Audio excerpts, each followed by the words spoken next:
you have this vision. It's up there somewhere, right? And when we're done, what's it going to look like? And I go, well, we're never going to be done, quite frankly. Yeah.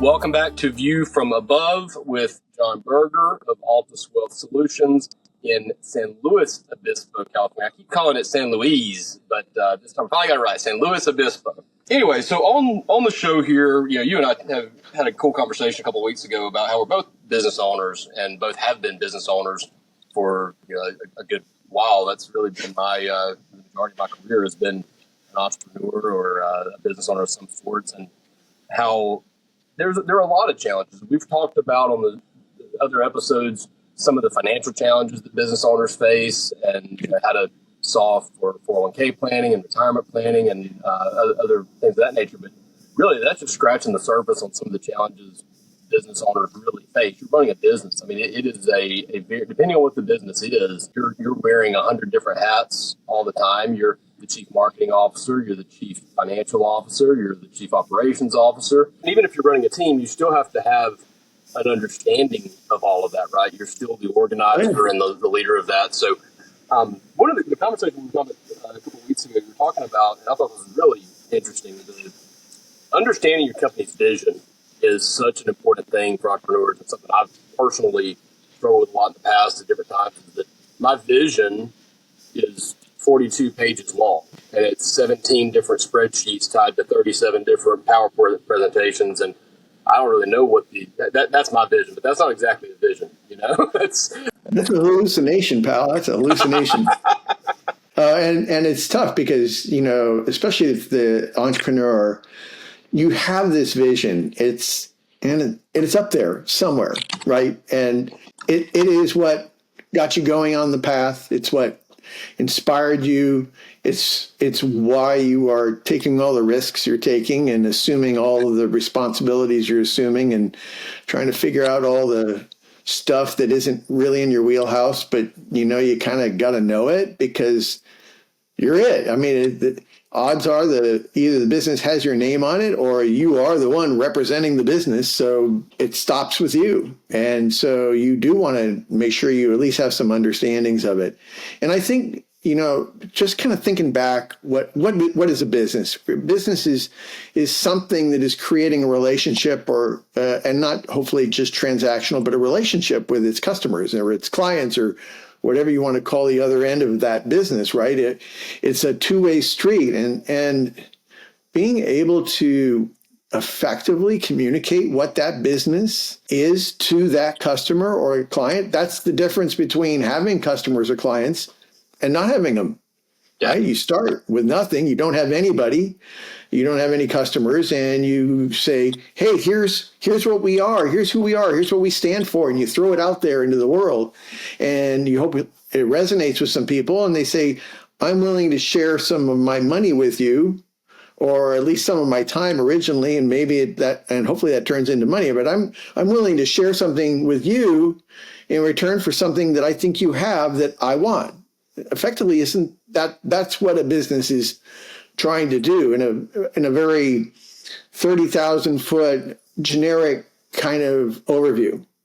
And I think a lot of times we just get so deep in the weeds about the mechanics of the business and the finances of the business and all these things that we tend to lose as owners sight of what it was, that first germ of an idea that has inspired you to do all these hundreds, thousands, tens of thousands of hours of work towards creating this business. And when I talk about marketing message makeovers or 3M, that's what I refer to it as, the marketing message makeover.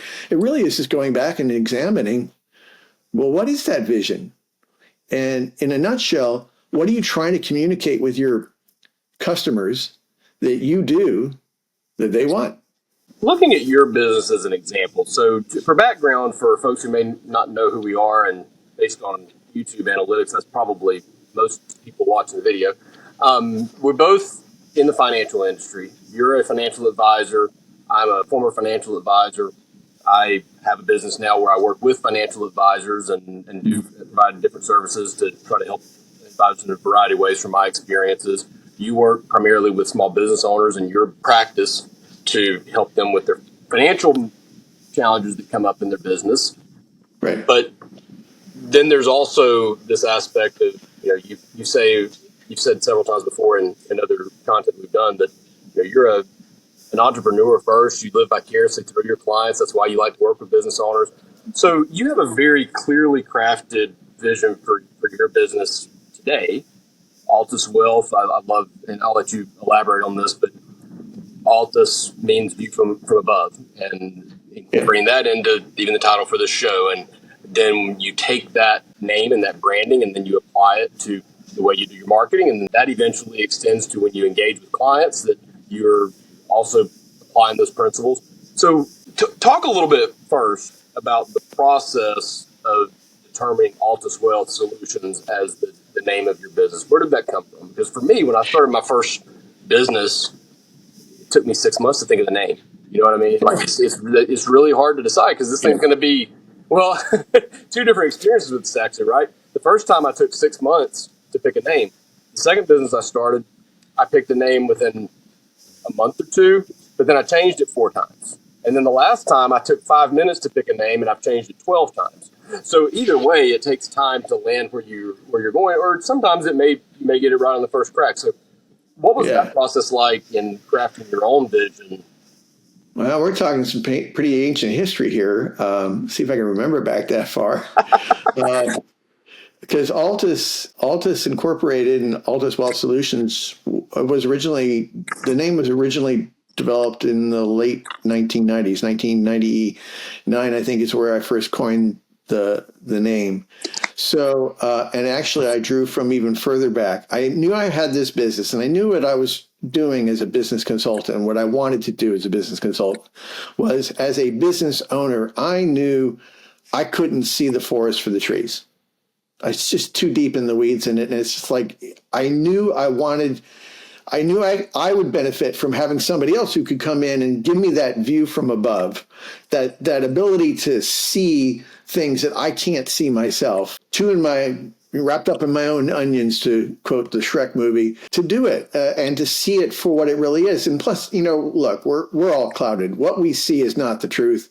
What we see is kind of what we want to see, right? And so I knew that I would benefit from having that. I knew I'd had coaches and consultants through my years that had helped me with some of that, although I didn't think any of them really did that very well, because I don't think that was what they thought they were doing. They were consulting, and they were, I would hire consultants, and they would do one little thing, or that was what they were consulting on. And I just really felt like there was this huge need for business owners to have somebody who could just say, hey, look, let's look at your business and help you kind of get out of your own way and really understand who you are, what you stand for, and what you do. So then it's like, all right, so view from above. Now, how are we going to deal with that? What kind of name is going to represent that? And, there's Ariel, this, and there are other words in the English language. Partly every time I came up with one that sounded kind of cool or could come close, somebody else was already using it, or it seemed like that was too plebeian or whatever. And I didn't want to create a word that didn't exist. And that happens a lot. So I drew back on my high school years when I took Latin. And I go, I wonder if there's a Latin word that encapsulates this concept of view from above, or the 30,000 foot view, right? And sure enough, Altus is that word. And so that, roughly speaking, it's a slight twist on the actual definition of Altus, but it's close enough, and folks who don't speak Latin certainly aren't going to know the difference. And it was just, I could start with a clean slate, doesn't have any charging of, because every other word, especially in the English language, has an alternate meaning for some people because they've heard it before and maybe in a different context. So I didn't have to undefine the word because it's an unknown word for most people, unless you took Latin. Nobody does anymore anyway. So I felt I was pretty safe with that. So anyway, that was the genesis of the word Altus. And it was the concept that I knew I wanted to have for me that I couldn't find anywhere. And that's how all of us entrepreneurs start our businesses, right? We say there's a need, doesn't seem like anybody's fulfilling it, or certainly not effectively, or at least not in my case. So I'm going to go out and create something that fills this need. Yeah. That's always step one of the process. And then the next question is, how many people really want that need filled? And then the third step of the process, if there are a fair number of them, hopefully you've done some market research, but if there's a fair number of them, how do you communicate with them that this is the need that you're filling in a way that they go, yes, that's what I want? Yeah. Because they may not even know it. Yeah. It's interesting, too, because it's an evolution over time, I believe, too. Sometimes, not necessarily the name. You're not going to change your name every other quarter to go with the vision. But your vision is going to evolve. You've done it quite a bit the last month or two. I have, yeah. I've done it quite a bit. Because I'll give my example, too. I mean, so when I have two areas of value that I can provide. So my background as a financial advisor, I can communicate financial topics with the public in ways to help them understand and make better decisions for their own financial futures. But then at the same time, my experience as an advisor helps me to be able to communicate, and not just my experience as an advisor, but I think my experience as an advisor and my perspective as someone who's no longer an advisor but communicates with a lot of advisors. Now I see the industry very differently than I did when I was by myself in my own walls and running my business that way. But trying to find one business, I really wanted to try to create one business that could do all of the above. And it finally got to a point where I had to kind of draw a line and say, okay, no, I've got an advisor servicing business and I've got a public servicing business, and they really are going to have to be totally independent of one another. And interestingly enough, it wasn't this big philosophical decision I made. The main driver behind that was the Google algorithms were getting really confused as to who to attract to my website, because sometimes I'm doing things to attract people looking for financial answers, and sometimes I'm attracting financial professionals who are looking for different answers. So it's not always this big, deep philosophical answer that lands at your vision. Sometimes it's adapting to the environment that you're in. And a good example of that is my advisor servicing business, which is now on its third name, I think it's the most successful iteration of the name that I've come to at this point. And it definitely seems to be resonating very well for the service that I'm providing. And there was nothing special at all about the way I came up with this, other than the fact that what I really wanted to brand myself as, I was afraid would be a problem, because it was a word that was used with another company that I worked for, and whether that was trademarked or not, it was going to be something that was going to make the CEO mad. I didn't want to knock that off, so I literally took the other word of that phrase and put it into Google Thesaurus and looked for other words that meant that, and just went down the list until I found advocates. And I thought, that sounds really good. And the funniest thing about that is that was just kind of a side project that I was doing to have like a dummy domain put together. And then like a year later, I went back to that domain. I thought, actually, that's a better name for my business than what I'm doing now. I rebranded it, and bam, there you go. So it's not something that you have to sit down and spend 6 months soul searching and researching and doing focus groups and all this stuff to come up with, and then it's set in stone and never to be changed again. Your vision and what you're doing, multi-billion-dollar corporations rebrand all the time. I mean, they don't do it. One organization's not going to do it all the time, but you do see companies rebranding themselves frequently. So sometimes you do have to change it. But if AT&T were still executing the vision of the AT&T that was founded ever how many years ago, they would not be a very profitable business, because we're not doing telegraph and telephone lines anymore. That's not important. You have to adapt with the times, and your vision has to evolve with that. Well, yeah, your vision. Look, so everything, and this as even as a former advisor, and even the roles that you're carrying on now, nothing's ever done, right? Yeah, starting a business is a process. Yeah, right. And business is a process, and it's funny. Even people will come to me and say, "Well, I'm interested in doing this. What's going to, when we're done, what's it going to look like?" And I go, "Well, we're never going to be done." quite frankly. Yeah. There will always be tweaks and revisions, but when we get to a certain point, we're going to be well down the path from where you are, which is, I have this vision, it's up here somewhere, and I have no idea how to articulate it, to a place where it is being articulated very clearly. Could it be refined even more? Sure, absolutely. There's refinements upon refinements one can do, and you can niche even tighter if you find that one niche is working really well, or you may have to pivot into a different niche, or a different segment of what you thought you were serving as you gather more information. So we're never done, and I think it's really important for any business owner to understand and hopefully embrace. Look, you're an entrepreneur. You are an entrepreneur that found this thing that you wanted to create a business about, and you've passionately followed it, whether it's been for 6 months or 6 years or 30 years. But you've followed this path, and it is still a path. You're never going to get to the end goal. It's just how it is. One of the best illustrations that I've ever seen for this, I give props to the CFP board for this, I guess, because that's really where I learned this, but that financial planning process that they teach in the CFP curriculum, gather information, analyze information, perform an analysis, present the plan, monitor the plan, and then what do we do then? We repeat. Gather more information, analyze the information, present, and it just goes on and on. But that really is sort of the process that a business owner is going through. It's an ever evolving process that's taking place, because you follow that process when you start your business.